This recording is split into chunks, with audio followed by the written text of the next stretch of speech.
Hi friends, ఈరోజు మీకు ఒక సింపుల్ పరాటా చూపిస్తానండి. దీంట్లోకి ఎలాంటి కూరగాయలు అవసరం లేదు. మామూలుగా అయితే మనం ఇంట్లో ఆలూ పరాటా, గోబీ పరాటా, మూలీ పరాటా, ఇంకా మేథీ పరాటా ఇలాగా కూరగాయల్ని స్టఫ్ చేసి మనం చేసుకుంటూ ఉంటాం. ఎప్పుడైనా ఇంట్లో కూరగాయలు అయిపోయినాయి అనుకోండి, పరాటా తినాలి అనిపిస్తే ఎలా చేసుకోవాలి? ఆనియన్స్తో కూడా చేయొచ్చు. ఎస్, ఈరోజు మనం ఆనియన్ పరాటా చూస్తున్నాము. దీనికి ముందుగా మనం పిండి కలుపుకుంటున్నాము. 2 కప్పుల గోధుమ పిండి తీసుకుని అందులోకి కొంచెం ఉప్పు, నీళ్లు యాడ్ చేసి ఒక పిండిలాగా చేసుకుందాం. చూస్తున్నారు కదా, పిండి అయితే రెడీ అయిపోయింది. మరీ టైట్గా కాదు, మరీ లూజ్గా కాదు, ఇలా ఉండాలి. అండ్ దీన్ని మనం పక్కకు పెట్టుకుందాం 10 నిమిషాల పాటు. ఆనియన్ పరాటాకి కావాల్సిన స్టఫింగ్ ఇక్కడ రెడీ చేసుకుంటున్నాను. దీంట్లో వాడినవన్నీ చిన్న చిన్నగా తరిగి పెట్టుకున్నవండి. 2 ఉల్లిపాయలు, కొత్తిమీర,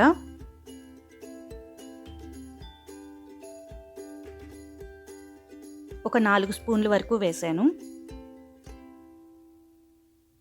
ఒక పచ్చిమిర్చి, చిన్న అల్లం ముక్క, అన్నీ చిన్నగా తరిగి పెట్టుకోండి, స్టఫింగ్కి బాగుంటుంది. మసాలాల దగ్గరకు వచ్చేసరికి మీ ఇష్టం, మీ ఇంట్లో ఉన్నవన్నీ వేసుకోవచ్చు. నేను కారం పొడి, చిటికెడు పసుపు, జీలకర్ర పొడి, గరం మసాలా పొడి, ధనియాల పొడి, టేస్ట్కి తగ్గ ఉప్పు. ఇప్పుడు ఇవన్నీ బాగా కలుపుకోండి. ఉప్పు వేసాక ఉల్లిపాయల్లోంచి కొంచెం నీళ్ళు వస్తుంది, అవన్నీ పిండేయాలి. మనకి ఆ నీళ్ళు వద్దు, నీళ్ళుంటే పరాటా సరిగ్గా రాదు. ఇప్పుడు మనం పరాటా రెడీ చేసుకుందాం. దీనికి కొంచెం ఎక్కువ పిండే పడుతుంది. ఒక పెద్ద బాల్ చేసుకుని దాన్ని ఇక్కడ చూపిస్తున్న విధంగా గిన్నె ఆకారంలోకి వచ్చేలాగా చూసుకోండి. ఇది చాలా ఈజీగా అయిపోతుంది, ఒకసారి ప్రాక్టీస్ చేసినా వచ్చేస్తుంది.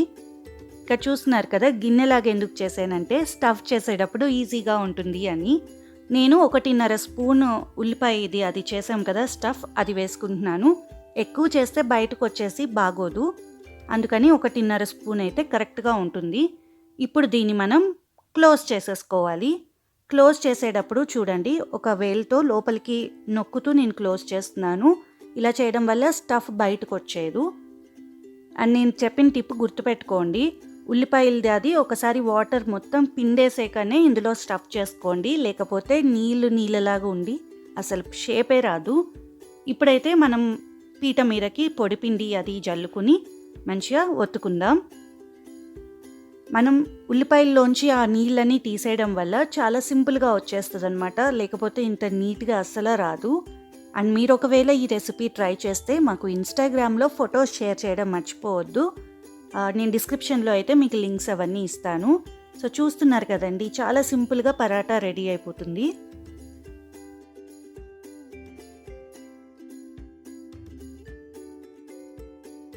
చూస్తున్నారు కదా, చక్కగా వచ్చింది. ఇప్పుడు దీన్ని 2 వైపులా బాగా కాల్చుకుందాం. స్టవ్ వెలిగించుకుని ప్యాన్ పెట్టుకున్న తర్వాత మంచిగా 1 స్పూన్ నెయ్యి అలా స్ప్రెడ్ చేసుకోండి. నెయ్యితో చేస్తే పరాటా చాలా టేస్టీగా ఉంటుంది.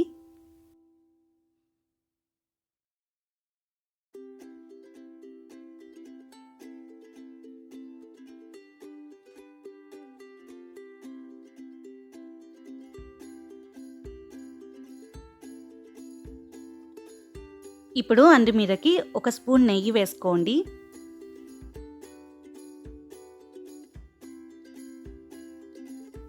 ఇలా నెయ్యిని బాగా స్ప్రెడ్ చేసుకుని ఇంకొక వైపుకి తిప్పుకోండి.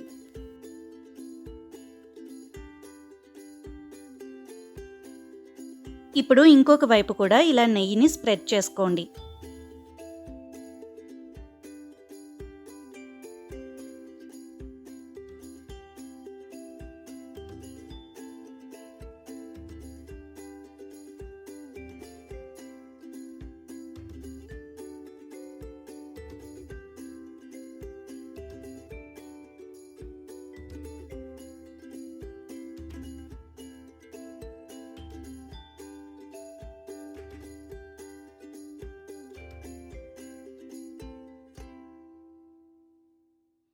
చూస్తున్నారు కదా, మంచి కలర్ వచ్చింది. పరాటా రెడీ అయింది. ఇప్పుడు దీన్ని మనం ప్లేటింగ్ చేసుకుందాం.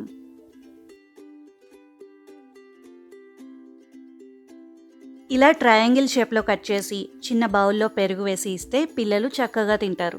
ఇదండి ఈరోజు రెసిపీ. ఎలా అనిపించింది కమెంట్స్లో రాయండి. నచ్చితే లైక్ చేసి మా ఛానల్ని సబ్స్క్రైబ్ చేసుకోండి.